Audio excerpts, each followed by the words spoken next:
The Brandon Peters Show may contain explicit language and detailed plot points. For more information on the show, stay tuned to the end of the episode.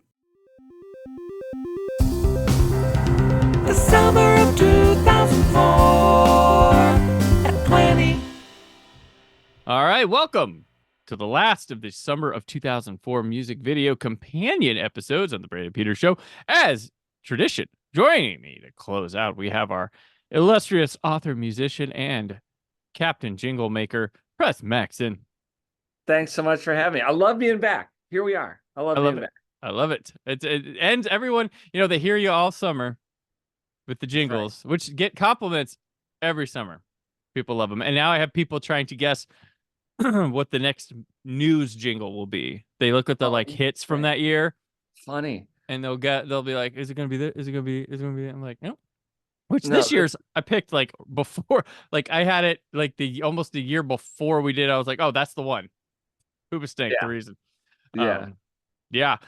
So summer 2004, where was little Pres Maxson at this time? Well, I think you and I have similar life trajectories. It was 20 years ago, actually 20 years ago, I think last week, as of this recording, that I arrived in Los Angeles. You were making way for me. I was June 2005 is when I moved. Okay. Yeah, it's my 20-year anniversary of getting out there, and I went out there to be in a rock band, and I wound up doing that, and I also wound up working in TV. And like you and I were chatting earlier, it was not super glamorous roles, but I learned a lot about production, learned a lot about creativity and putting art on screen, visual storytelling, that kind of stuff that has served me well. But summer of 2004, I was bartending. I was working construction to save money to get out there. I was living in Iowa. I'd gone to college in Iowa, so it was kind of an exciting time. It's that scary moment where you leave college. I'd been out of college for 2 years or a year and a half, but really hadn't started life yet. I didn't feel like life started until I got to LA in terms of my career. But that's where I was. It was exciting for me. Okay, so I'm sure, have you said it before on this podcast? Yeah, but I can. It was at the beginning of this. It was months ago on the recording. So bookend it. Yeah, I was going for my last year there at Ball State. But the door was, I think at this time, was starting to open to move to Los Angeles. It was in the works. For a good, I made the decision back in February of 2005 that I was going to go, and then I went and visited and then confirmed, and then I got the job I was looking for out. Well, that was being touted well, you can come out and do this, and then I'll get you a job too here. And then the place was DVD quality control at the time. Blu-ray wasn't out yet, so I was like, oh well, hell yeah, I'll do that. That's cool that, but it was independent contractor work stuff. That was weird at the time too. And having to do your taxes and stuff is really strange with my first job, I moved out there because I got a job offer in adult films, and I was a star for the first year. Just kidding. I question you. You hear this? I'm just kidding. We were off air talking about things sounding a lot when talking about the truth of things and embellishing of that Los Angeles. What places as a band did you play at when you were there? Because I had a friend in a band. Well, so I was first out there. I was friends with plenty of musicians, and they would be play these historic places. I was like, whoa, really? And they didn't give a shit. They're like, it's just, I'm playing the fucking Roxy, or I'm playing, it's I'm playing the Whiskey a Go-Go. And I'm like, what the fuck? You mean where Jim Morrison play? And then you go to these places, and they're kind of dumps a bit. But they're for sure dumps, but they're charming dumps. And that's, you don't want to go into a rock club that's clean, because then you kind of don't believe the history, Right, yeah. But to answer your question, we played all those places except Whiskey. We never played Whiskey because it was pay to play almost every time slot, where you had to buy 300 tickets in advance out of your own pocket, and it was up to you to sell them. That's how a lot of these places made money. And that's just, we decided early on as a band that we wanted to build something as organically as possible, and we didn't have money to throw around. So we thought, we could put on a good show in the Whiskey a Go-Go, just as well as we could put a show on in the Cat Club, which is at the time next I went to the Cat Club. Yeah. And Cat Club didn't make you pay anything to play there, but it was prime. It's got a cool layout Sunset too. Yeah. Strip. Yeah. So I think the question, so yes, we played all those places. We played Roxy, Hmm. we played Cat Club, we played Viper Room. Oh yeah, I went to the Viper Room. Or gone is the Viper Room. Yeah. But yeah, the Viper Room, that was a experience, but it's not that great. I I mean, mean, we played there.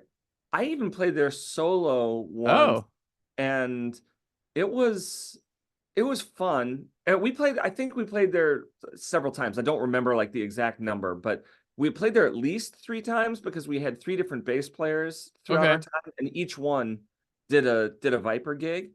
Um, and we drew okay at the Viper Room. I think our favorite on the strip was probably Cat Club. I mean, Viper wasn't bad, but we played the Cat Club very often, and just like liked the vibe in there. It was smaller, so you could put more people in there, and it felt packed.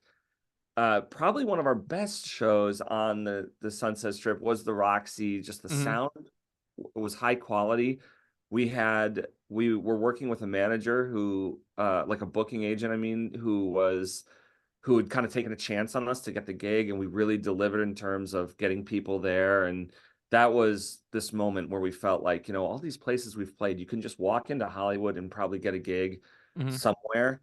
But we felt like after the Roxy show, we're like, I don't know that you could just walk in and just do what we did at the Roxy. That felt really nice. But the Mint down on Pico, I don't know if you ever went down there. I didn't go to the I didn't go to the I didn't go to the Mint. I went Yeah, to a lot of times. There's this place on Melrose I went to a lot, but it was on like the the more closer like Hollywood end of Melrose, and I can't remember. It was this little black room or whatever, but there was a place on Melrose called the Gig that we might have been that, it.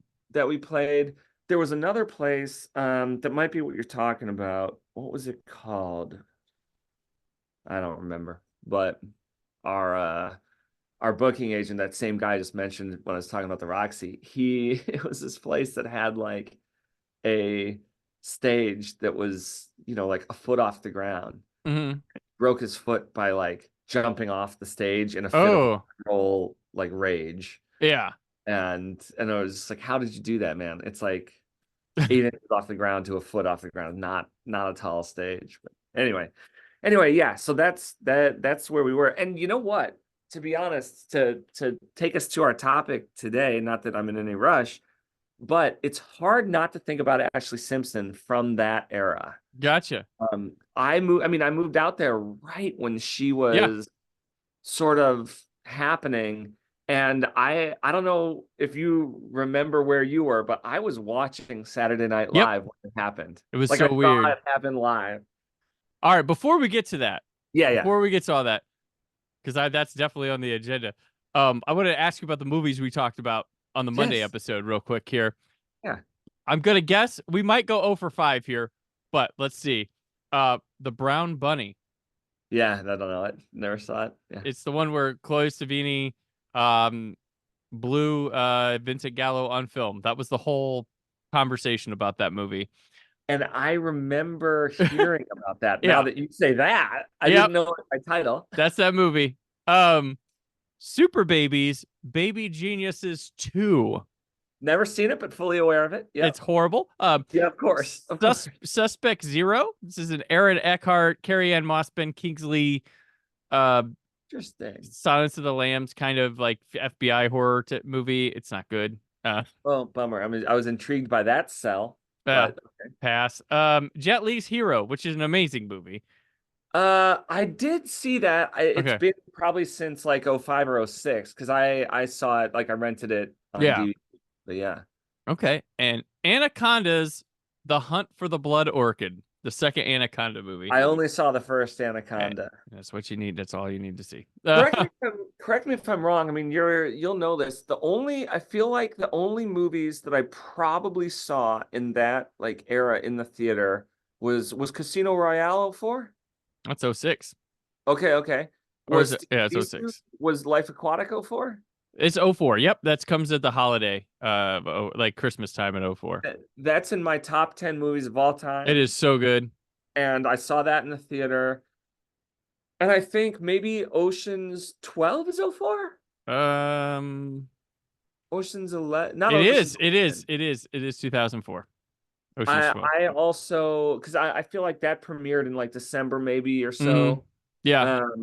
Because I feel like my roommate and I did the double feature where we went to go see Steve Zissou and then we snuck into Ocean's 12 after Okay.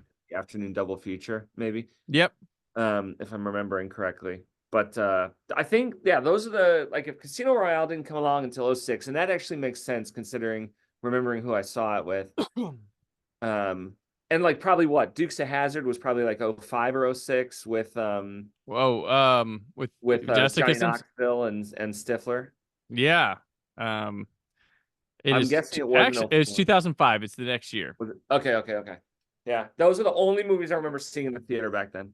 Gotcha. No Shrek 2 for you. No Shrek 2 No for me. Van Helsing. No Born Supremacy. No, Oh no. man. It was years later that I was too busy writing hits, man. I Too busy was writing hits. trying too hard to.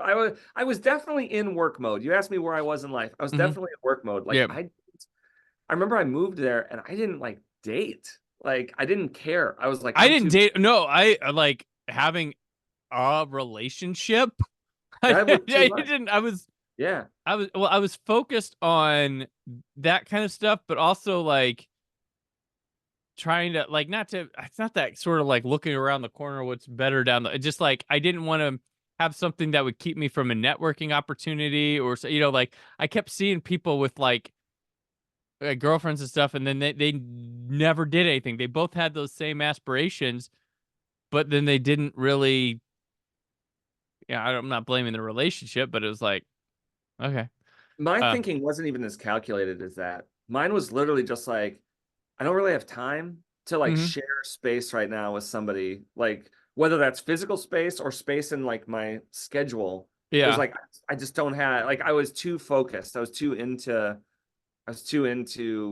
trying like finally finding my career, you yeah. know? Well, I had an insecurity when I moved out there because I didn't have a car for the first couple of years. So Oh like, because I literally moved there with my backpack, wow.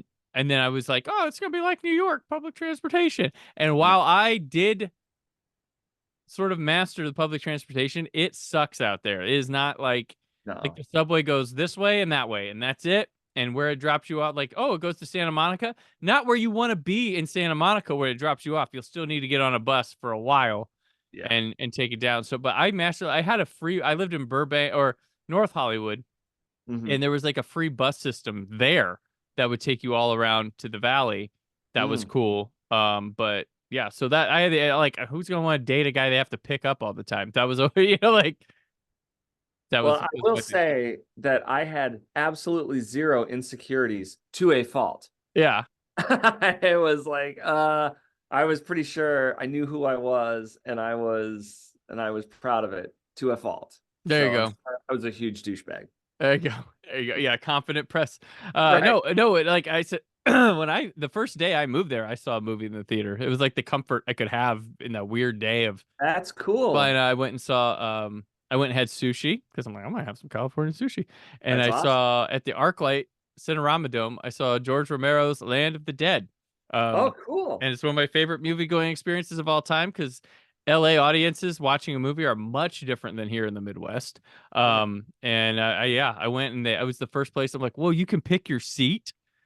Like, I know most theaters have that now, but like in 2005 when I moved out there, it That was was a a huge deal. novelty. I was like, what? And then I moved here, like when I moved back here, like 2009 stuff, like there still wasn't, you weren't able to, even at an IMAX screening, you didn't select your seat. Yeah. Like Yeah. you like hope for the best. You waited in line, and then it wasn't till I don't know when they started doing it, but um, and people were like, "Well, why would you?" I'm like, "Dude, you realize you don't have to like, you don't have to go to a show where you don't have a good seat. You don't have to show up super early, wait in line. You don't have to like hold seat. Like you Yeah. have a seat. It's awesome.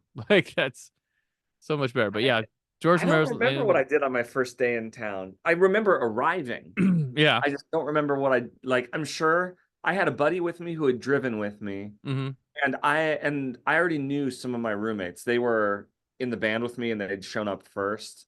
So I'm sure we just threw a party. You know, I'm sure we got beers and probably went out Yeah. and Mexican food or something. Like I don't remember, but Yeah, yeah. I remember I landed on my plane. I landed on the plane. because I left from Fort Wayne, Indiana, and then connected somewhere, probably Michigan or Chicago. And Right. then I landed and I'm walking to the baggage claim and like I see this ridiculously gorgeous woman and I'm like, where do I know her from? Who do I like? What is Oh, and wow. then I look at the guy next to her, looked like Fred Flintstone. It was Sarah Silverman and Jimmy Kimmel. But I was walking and I was Wow. like, wow. And this guy came up and went like this to me, like to keep me away from them. Like, cause I was just walking like dumbfounded, like, huh, where do I know? Because every time I saw a celebrity out there, most of the time when my mind couldn't register who it was, I would think I recognized them because I had met them before, not because I saw them in a movie or Right. on TV. Right. And it was Like, a who's really this weird, friend of mine from yeah, a like long where time did ago? we meet? Where did we meet somewhere? Or like, why do I know you? And it wasn't like, yeah, a lot of times it never clicked like that. Yeah. But that was funny. But yeah, Sarah Silverman, she's a cute girl and like TV and stuff, but in person it's just like, wow, cameras do not do you justice, ma'am. Yeah. But She's yeah. beautiful. So speaking of pretty women, we'll move on to Ashlee Simpson, She's who gorgeous. she There's was. no doubt. So I'm very excited to close on this song, Pieces of Me by Ashlee Simpson from the debut single from her debut album Autobiography. Mhm. The album was a #1 on the Billboard 200 and went 3 times platinum, and it contained the singles Shadow and La La. Yeah. Pieces of Me itself, certified at gold status, peaked at #5 on the Hot 100, but did get to #1 on the US Pop Airplay chart. It's her most successful song to Hmm. date. This album saw her dyeing her natural blonde locks to differentiate herself from superstar sister Jessica Simpson. The song is reportedly about her relationship with musician Ryan Cabrera, whom she broke up with 20 years ago this month, Wow. this very year. Wow. Yeah. Wow. So let's go here. So, Press, thoughts on just the song in general and Ashlee Simpson. Okay. Well, this was so I mentioned earlier a little bit that it's hard not to think of that era of life and not actually think of Ashlee Simpson. She was everywhere in Yeah. '04. She was like the it girl. And I remember the dyeing the hair thing, and I remember thinking like that's smart. Like her sister is like this perfect pop princess. Yeah. And this is before I'd at least seen any episode of that show with Nick Lachey, The Newlyweds. Yeah. Before I'd ever seen The Newlyweds, so I really was like, you've got Christina Aguilera, you've got Britney Spears, and Jessica Simpson. Jessica Simpson's like the distant third to those like pop divas. Yeah. But I thought she was, at the time, I thought she was the most likable. She seemed to come from like a fairly normal family. She wasn't as splashy and out there as like Christina. She wasn't as crazy and kind of troubled as Britney. She just was a pop princess. And I liked it that her family was involved with her business and they seemed functional, whatever. And here's Ashlee, who wants to make a name for herself. So she's not going to go the pop princess route. She's going like the rock route. She's trying to be like probably Avril Lavigne-ish more, right? Would Like that I be? thought, like with the hair, like kind of a pop version of Joan Jett. She kind of had the Yeah. Joan Jett haircut. But yeah, Which Avril's a better comparison. you talk about the dye in the hair because before her there was Jamie Lynn Spears who tried her hand, the I sister, recall. and she just blonded like her. And that I don't think. I mean, I can't recall Ashlee did it better. other than being aware of Jamie Lynn Spears, any of her songs or impact. So yeah, Ashlee did it better. Well, it takes me back to that apartment because I remember this debate on more than one occasion about the debate whether Ashlee Simpson is good or not. Mm-hmm. And this would have been right around the SNL thing, which I know we're going to touch on, but just in general, to answer your question, I had this long held theory that I still hold true. And I actually, sometime in this last year, I actually wrote about it on my Substack newsletter. There's a subtle hint where Ashlee Simpson is the perfect example of an artist that I don't like. Like I don't dislike her, but I Mm-hmm. don't own Autobiography. I don't put it on in the car when I want to relax. I'm not an avid fan, Yeah. but I differentiate between something I don't like and something that's inherently bad. I don't think autobiography is bad. In fact, I would make the argument that it's pretty damn good for what it is. Mm-hmm. I mean, it is pop music that is rooted. You can hear the relationship that it has to rock and roll. Yeah. And yes, it's pop. So of course it's like going to be kind of mind-numbingly formulaic at points. Does she have the best voice in the world? No. Does she have the worst rock voice I've ever heard? No. Like, she can do it. But this was a whole debate with my apartment back then with our band. We had like several of us lived together, and the whole idea was one guy would be like, she sucks. And I'd be like, Yeah. can you say that? Because if you say she sucks, it means you are going against the millions of people that believe she's good. Mm-hmm. And we're trying to appeal to the music buying populace. So you got to listen to this and figure out what they like about it so that we can try and capture whatever it is that it is without compromising something that we think. See, that's key that a lot of people don't know about. Yeah. Well, I've always said movie wise, and I'm sure music applies to it, is a lot of people in like the fandoms, they never take the moment to try to learn about or understand the business angle of things. And I think that's key to driving some art in terms of getting it to people and stuff like that. Like, and you can call it selling out. I'm like, there's a lot of hands at play that you don't understand in a game. It's not just, it's not a lot of things. And like, yeah, and understand you want your music to be heard by you, but you want it to be the artist who wants it. I want to be true to myself. And like, there's a whole thing with that. It's Well, my musical tastes have changed. Yeah. Back then I just listened to rock and pop more frequently back then. I listened to singer-songwriter stuff more frequently back then because I was trying to be a singer-songwriter and I was trying to be in a rock band. Now that's not what I listen to when I'm just trying to relax or kind of create a vibe in my living space. But back then I rested my argument about you can't call music bad. You can only call it not for you. Or it's okay to say, I don't like it. It's not okay to say it sucks. And Ashlee was basically the crux of my, like the main example in my argument. And she was the hill you died on.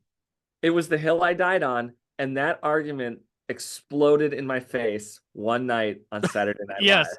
All right, let's fast forward here. Ashlee Simpson, historic. This is a historic moment on Saturday Night Live. Jude Law was hosting. Yep. And she was the musical guest. She had performed, they had done the first music number, Pieces of Me. And then they came out to do the second one. Yeah. And the band plays a song. And then she's dancing around. And then her voice comes on singing Pieces of Me. Pieces of Me. Right. And she's not singing. She's just dancing. And she looks around, does this little jig, and ran off stage, and it faded out. And it was one of the most crazy things I've ever seen happen on live television. And then at the end, so they skipped the musical act altogether. They didn't come back and retry it. Right. The end, when Jude Law is saying goodbye, he gives her a chance to speak. And she apologizes and then throws her band under the bus, saying they played the wrong song. They were playing the right song. Whoever hit the play button on the vocals hit the wrong song. And she just totally throws them under the bus. Not cool. And it was a huge moment. And I think she lasted a little longer but damn near done for majority of the populace. There was a year or two later, she performed at halftime at like the Rose Bowl. Orange Bowl. And showered in booze at the end of it. She became after this moment, she became just fodder, and public perception of her was boo. Yeah. So what was interesting about Saturday Night Live, I remember I was in the apartment, and like a lot of times on Saturday nights, if we weren't out hearing a band or something, we'd just be around drinking some Budweisers and playing foosball in our apartment. And I think that was one of those nights because I very specifically remember that coming on TV for SNL. And I remember kind of like stopping the party a little bit and being like, did anyone just see what happened? I Yeah. was like, I think that wasn't supposed to happen. And then Jude Law comes on and kind of goes, live TV, what can I tell you? Or something like that. Yeah. And he apologizes. But here's like the sad irony of all that. And I think it is a 1-2 punch with the Orange Bowl, because performers have been playing with tracks for a long time. Mhm. In fact, it's pretty well documented that most like Super Bowl halftime shows are all pre-recorded, maybe except the live vocal. Like when Springsteen did it, the entire E Street Band, this is only a decade ago or whenever he did it, I don't remember, but the entire E Street Band was a track, except his vocal mic was live so that he could like address the crowd and you could hear him, be authentic that way. And you go back to the 60s, like the Beatles played with tracks when they played live. Yeah. And a lot of times it's common for the lead singer to be live, but then the backing vocals will be tracked. That there's a whole bunch of different ways you can do it. And every Super Bowl halftime show is lip synced. Yeah. What they do, ideally, this is what they say they do, is they record a live performance of it during a rehearsal earlier in the week, and that's what plays. Right. But nobody's plugged the in. vocal mic is still live, so you can hear all like the "What's up, Super Bowl?" like that kind of stuff. Yeah. But you're right. A lot of times they're just singing along with a track of themselves, and the people are playing with the track, like the instrumentals are. Yeah. Right. And Garth Brooks got caught doing it like a decade ago or so too at an awards show, and there was zero blowback. He just said, "Hey, I was sick." That's what Ashlee Simpson claimed as well. She was having vocal, she was having some issues. And he said that, like Garth said, "Hey, I was sick. It was either I lose the opportunity to go out there and be seen and celebrate this music that I love by just deciding I'm not going to do it, or I go out there and I sing along with a track that makes that makes it possible for me to go out and be there." Yeah. And so yeah, the irony there, or not the irony, but just the sad truth about the Ashlee Simpson thing is like it kind of didn't have to be what it was, Right. And then what made it so difficult, I think, is she did that Orange Bowl thing. She did La La at the Orange Bowl. I rewatched it in preparation of this. She got booed like crazy, but she sang it live. Yeah.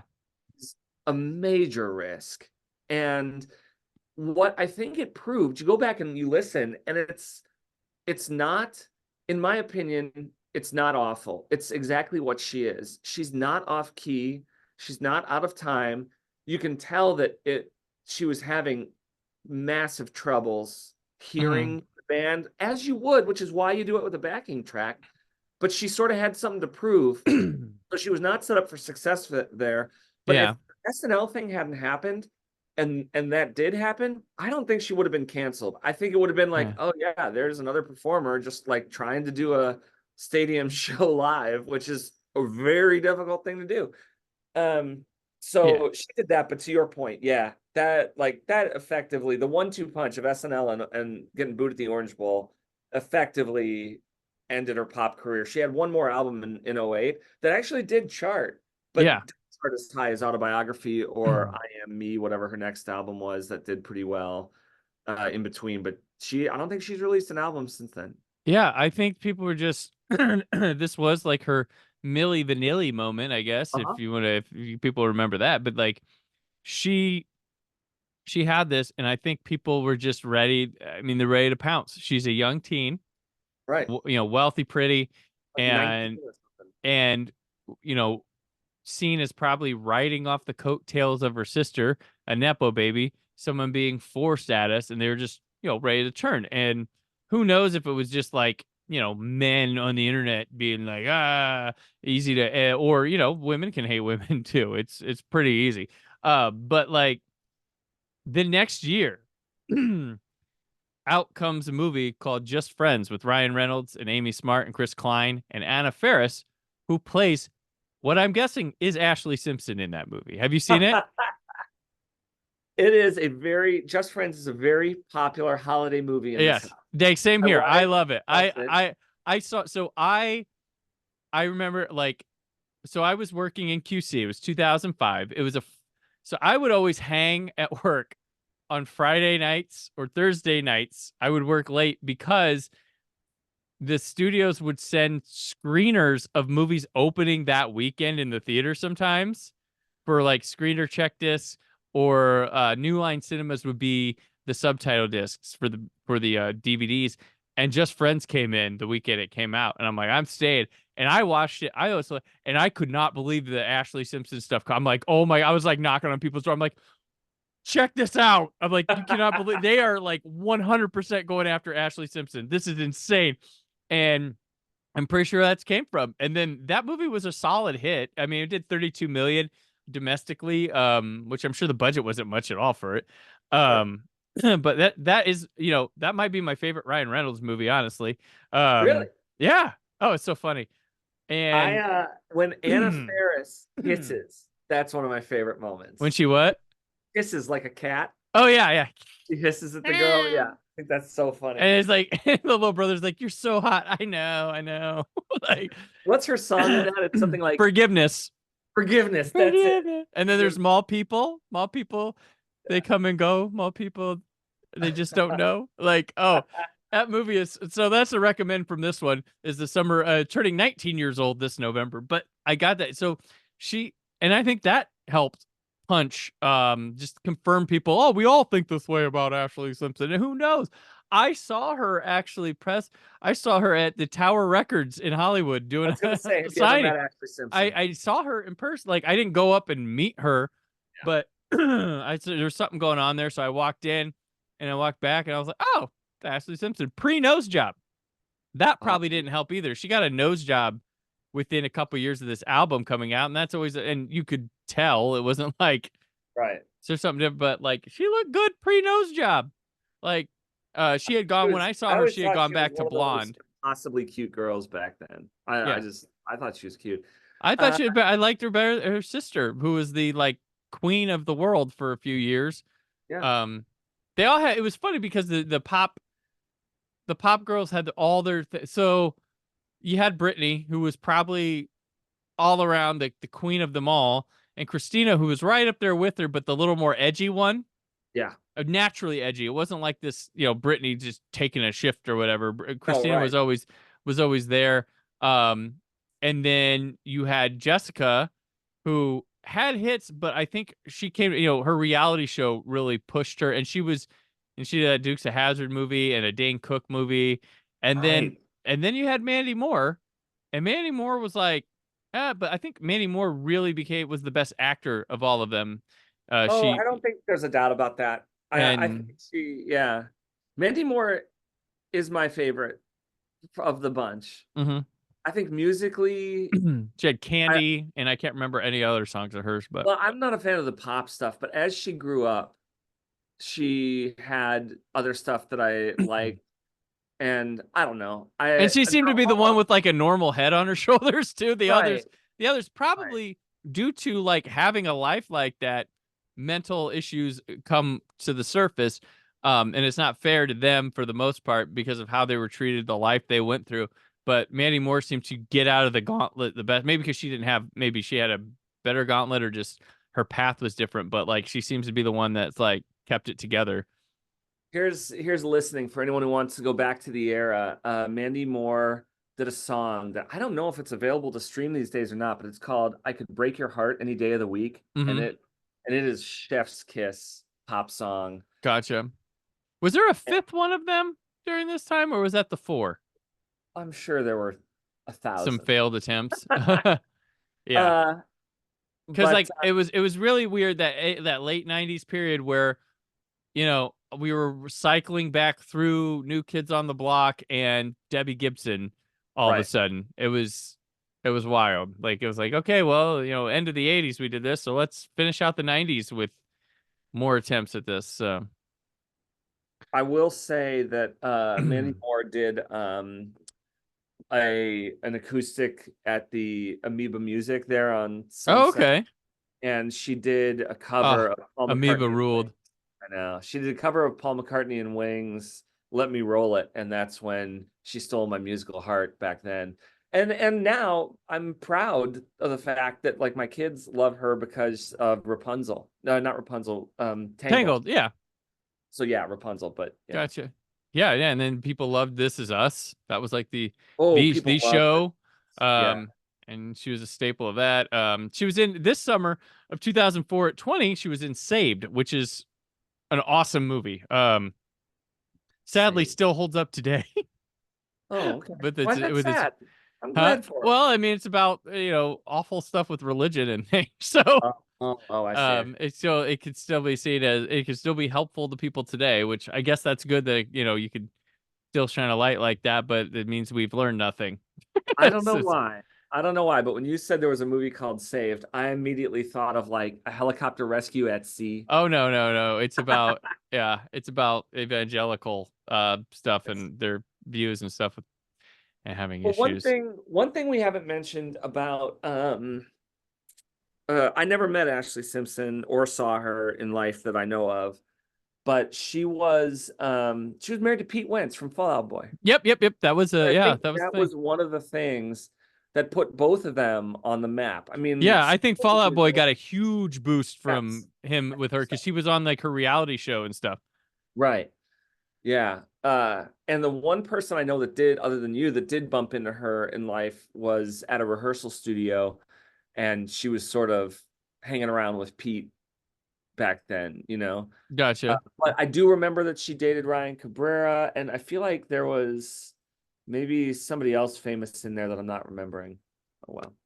So normally, yeah, so on these things we talk about the music video, which there's not much here to this one, but I just mentioned that it's directed by Stefan Smith, who Hmm. did videos for Pretty Reckless, Chris Cornell, and Evanescence.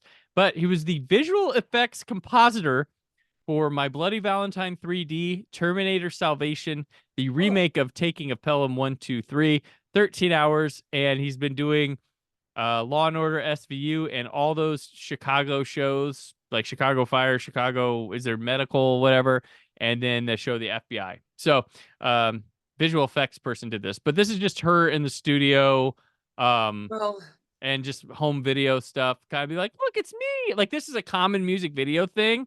Like she's not the only one that had this, but it was like just like her recording the song or other songs for the album, and then there's like her having fun. Just she's just a teen girl having fun, right?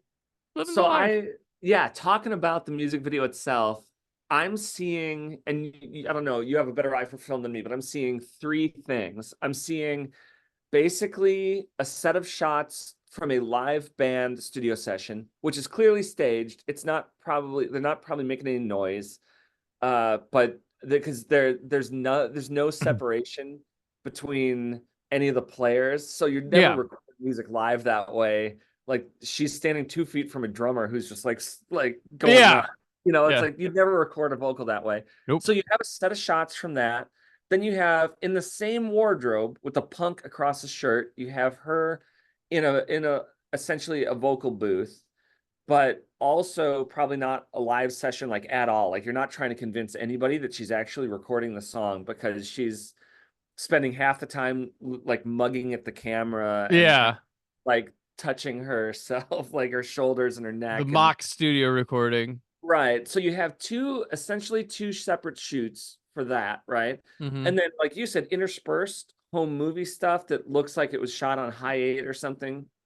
That could And have been faked moments if they're faking studio I that recordings. was about to ask you about it. I mean, it's like they have one where she's walking through an airport and she yawns, and then there's another one where she's at like a bowling alley and she like goes crazy and slides or whatever, and you're just like, there's so much like mugging for the camera You happening. can fake that shit quite easily, make it look documentary like. So like It yeah, was hard not to believe there was a shot list with all that stuff on it, is all I'm saying. or like something fun, something you on look, make her look tired, like she's working so hard on these Right. albums and this tour, and yeah, Then you like could make it easily look just like she's in the studio listening to the playback, dancing along or mhm. something. You know, it's Yeah. The thing is, like, they could shoot the home video stuff in like an afternoon. They really oh yeah. could. They if they plan like, okay, get like 8 pairs of clothes, we're gonna go here and get this and here and get this and here and get, and you could do it. Like because I if you it's funny because back when I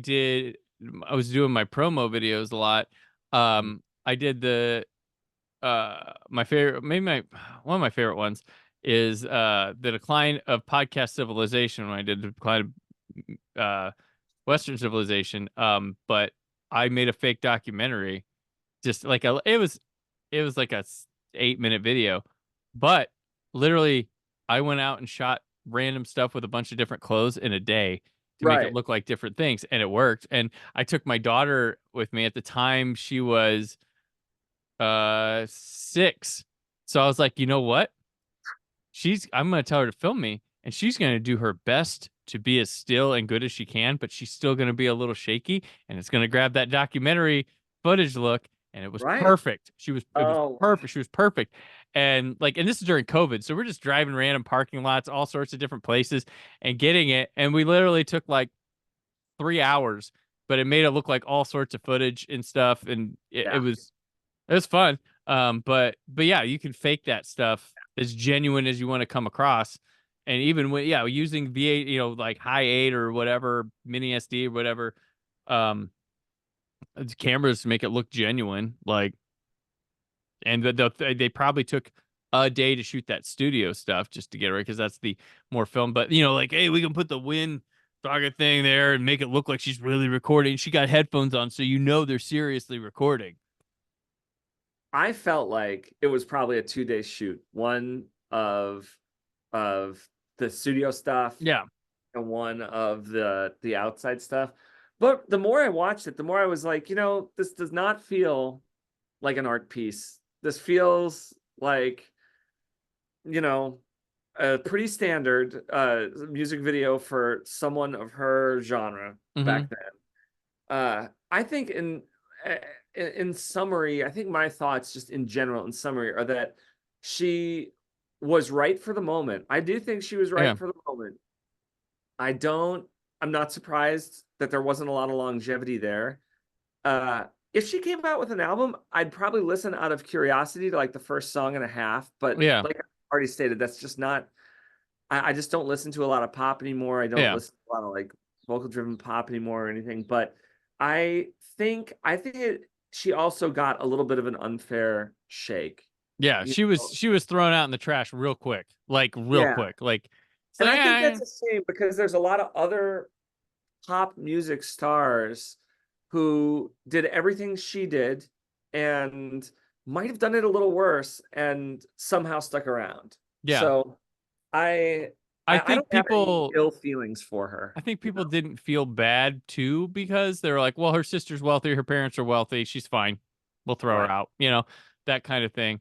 Um I wanted to note, going back to the music video for a sec, I Yeah. just had a thought. So if you want a one that's home video stuff that's genuine, is the Stone Temple Pilots music video for what I think is their very best song, "Tripping on a Hole in a Paper Heart."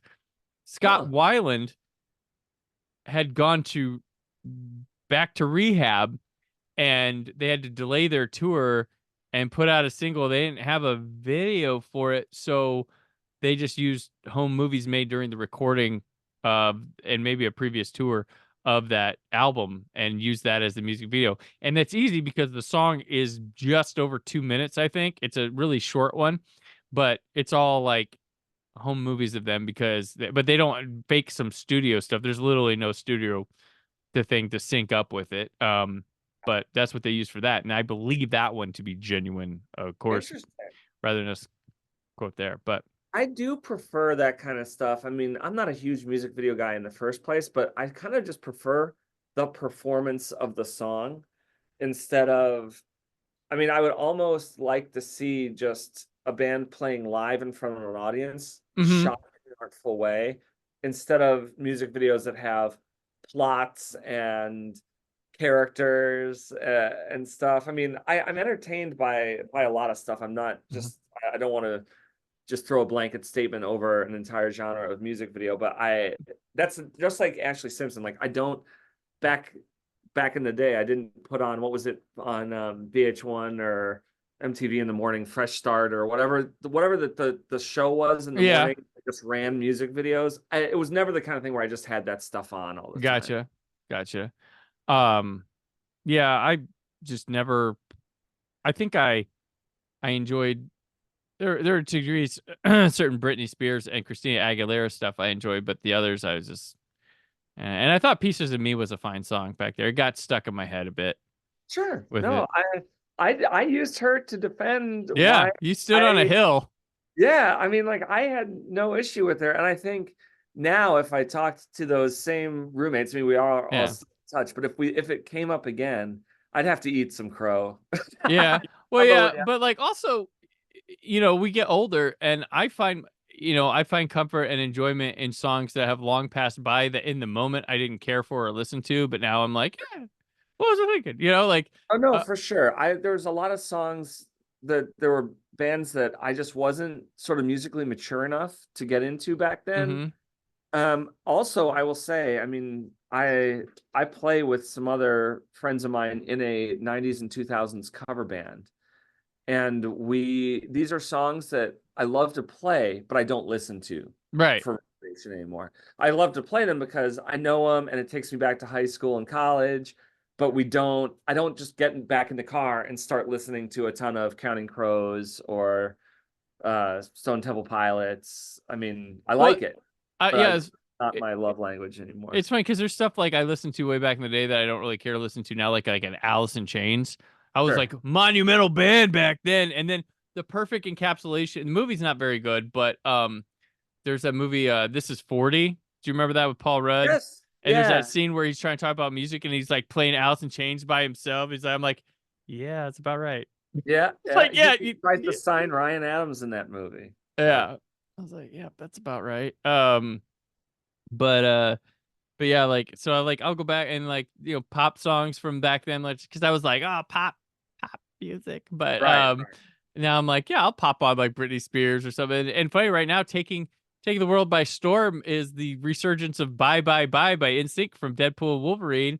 Yes. Because of that, like Which my I haven't kids, seen yet. No okay, spoilers. my kids listen to it and stuff like, and I'm like, yeah, bye, bye, bye. And I could pop by, and like have fun, like NSYNC stuff. But I'm like, man, you told 2000s me, I'd have been like, yes, enough of that thing. Right. But they come back around. You get older, you soften on the ones that you were like, we were all in this together, weren't we? During those times, like, oh, and Ashlee Simpson was right there too.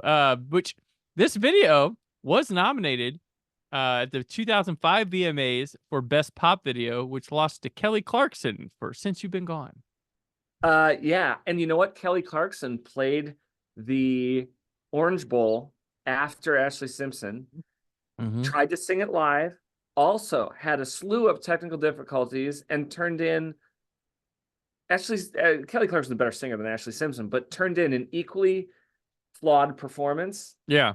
And Kelly Clarkson remains a hero to many. Yeah. Talk show host and all. It's funny. She did get me a day out of work or like a half day of work years ago because she played the Keystone at the Crossing Mall.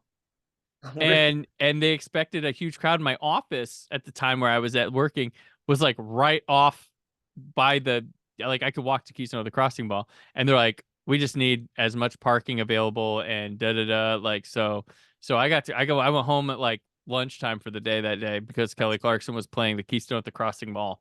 That's Um, cool. got full day's pay. You couldn't work from home back then, so Right.